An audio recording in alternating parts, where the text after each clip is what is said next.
How's it going, guys? Welcome back to another week and another Destiny build video. Where this week we're going to go over another Void Hunter build, because that's about all we have for the Hunter until Arc and Void work. So here you are with another Void video. Gonna make the intro kind of short. Just want to say thank you everybody for support. Still, channel's been climbing a lot faster than I ever would have imagined, and it's really nice to see. Like, comment, subscribe, all that cool stuff. If we get to the 300 before May, that would be pretty cool to see. If not, we'll get there eventually. I'm not worried about it now. Let's get started with the build, shall we? This build is going to take use of two exotic, one of which being Orpheus Rigs, which comes with the exotic perk Uncanny Arrows. Provides ability energy for each target tethered by deadfall anchors, and Mobius Quiver has an additional shot. We're not using Quiver with this build, obviously, good if you like, but we're going to be running deadfall anchors because we want to get as much as our super back as we can at any given time. So therefore, in which we're going to be using Orpheus Rigs to get 50% of our super back, and then with the class fragments and armor mods, we're going to be able to push that to get to our super much faster. The second exotic on this list is going to be Collective Obligation, which comes with the exotic perk Void Leech. This weapon leeches void debuffs when damaging targets that are suppressed, weakened, or volatile. Once charged, hold your reload button to swap firing modes. In this mode, damage from this weapon applies the same void debuffs that were leeched. This is the exotic raid weapon from Vowed Disciple. I've seen a lot about this weapon that it's underwhelming or just bad, and with this I'm hoping to change some people's minds, or at least sway them a little more away from it being bad. Underwhelming? Sure, I can agree to that, but bad?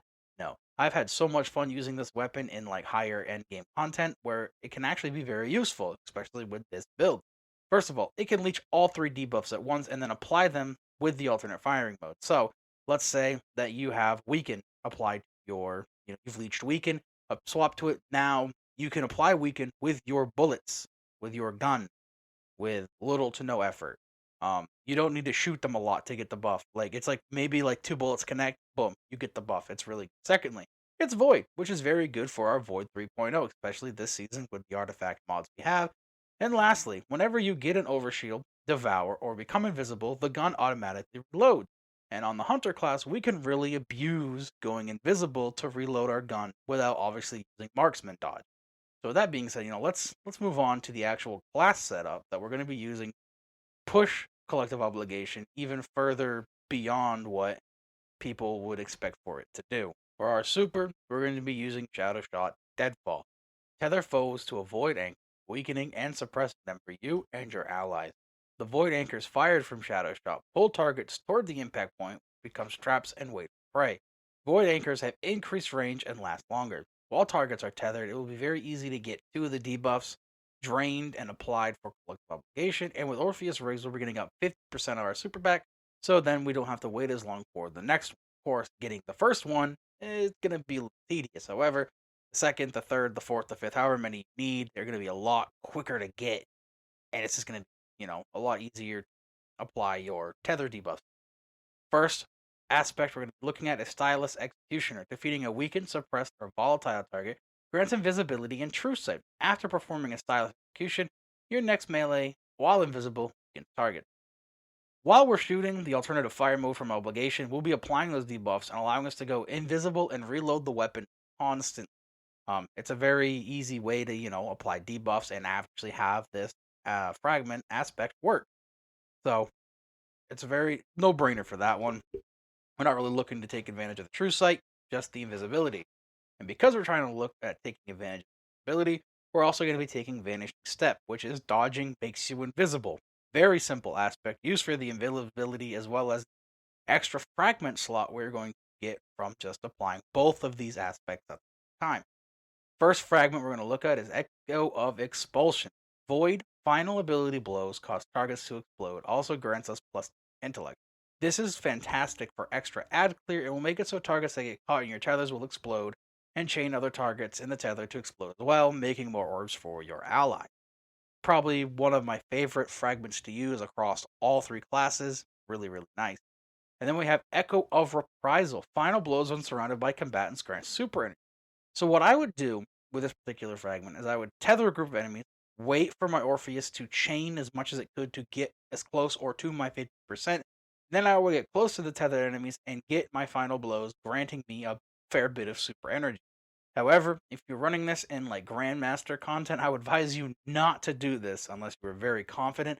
When we did the heroic story mission on Master, so the Master story mission, um, it went really well because the enemies there don't hit as hard as they would in like Grandmaster.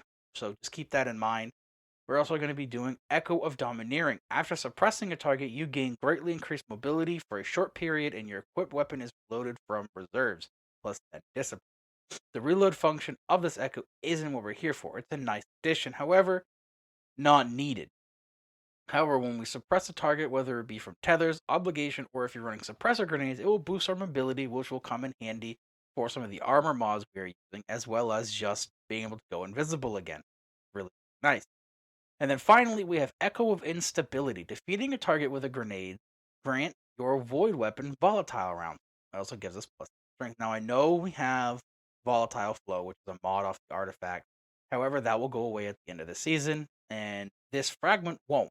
So this will allow Obligation to continuously get volatile rounds and activate the volatile rounds by itself by its void leeching. Therefore, in which it is still a very viable option for, void build in the future. So now we're going to take a look at armor mods we're going to use to make us do a little more damage and, stay alive, which is usually the whole point of the game. Because if you ain't alive, you are not killing stuff, and you're not being that helpful. First mod we're going to look at is Well of Tenacity. Picking up a Void Elemental Well reduces the amount of damage you take from combatants for a short period of time. Now, I know this has been in every single build video that I've done since the beginning of the season. And that is because it got a massive buff at the beginning of the season, giving it a 50% damage reduction for the duration of the buff. So, while by us making Void Wells consistently and constantly, we're going to be having that 50% damage reduction for a large period of time. Next, we're going to be looking at Well of Utility. Picking up a Void Well grants you additional class of energy. Multiple copies of this mod increase effect. So now making Void Wells is going to give you your damage reduction, and it is also going to make it so now you can get your dodge back faster, which is going to be very nice, considering we're going to be making Void Wells with Reaping Wellmaker. After activating your class ability, your next weapon final blow on combatant spawn a Void Elemental Well. I used to shit on this mod completely, thinking it wasn't that great, and I will be the first to admit that I was very, very wrong. This is probably the most consistent way of making wells in general. And the sad thing is they're only void wells.